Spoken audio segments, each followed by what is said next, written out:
SC व ST आरक्षण वर्गीकरणास advocate Gunratna Sadavarte यांनी विरोध केल्याने जालन्यात लघुशस्त्र सेना आक्रमक। लघुशस्त्र सेनेने ॲडव्होकेट गुणरत्न सदावर्ते यांचं वक्तव्याचा केला निषेध।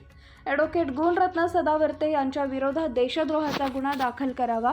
लघुशस्त्र सेनेचे संस्थापक अध्यक्ष संजू बाबा गायकवाड यांची राज्य शासनाकडे मागणी। एससी व एसटी आरक्षण वर्गीकरणास ॲडव्होकेट गुणरत्न सदावर्ते यांनी विरोध केल्याने जालन्यात लघुशस्त्र सेनेचे पदाधिकारी आक्रमक झाले। लघुशस्त्र सेनेने ॲडव्होकेट गुणरत्न सदावर्ते यांचा निषेध व्यक्त करत त्यांच्यावर देशद्रोहाचा गुन्हा दाखल करण्याची मागणी आज दिनांक 6 ऑगस्ट रोजी सकाळी 8 वाजेच्या दरम्यान अंबड चौफुली शासकीय विश्रामगृह इथं केली आहे।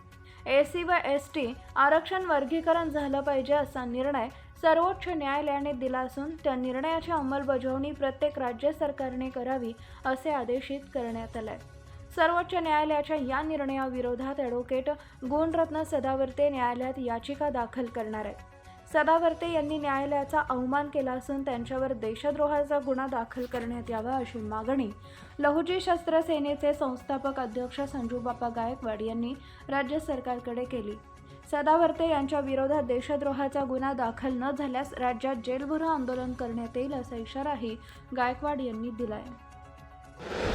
जे आता एक ऑगस्ट रोजी जे सर्वोच्च न्यायालयानं जो निर्णय घेतला एससी व एसटी या समाजाचं उपवर्गीकरण व्हावं म्हणून असं सर्वोच्च न्यायालयानं जो निर्णय दिला त्या निर्णयाचं एससी समाज व एसटी समाजानं स्वागत केलं आहे आणि बाबासाहेबांना जे अपेक्षित होतं त्या पद्धतीनं सर्वोच्च न्यायालयानं निर्णय दिला।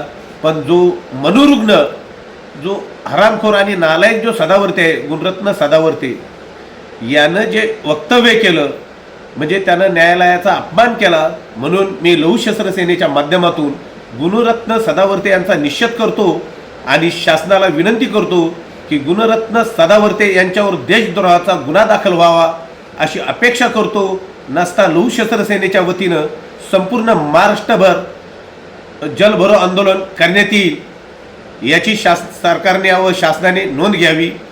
जय लहुजी, जय भीम, जय महाराष्ट्र।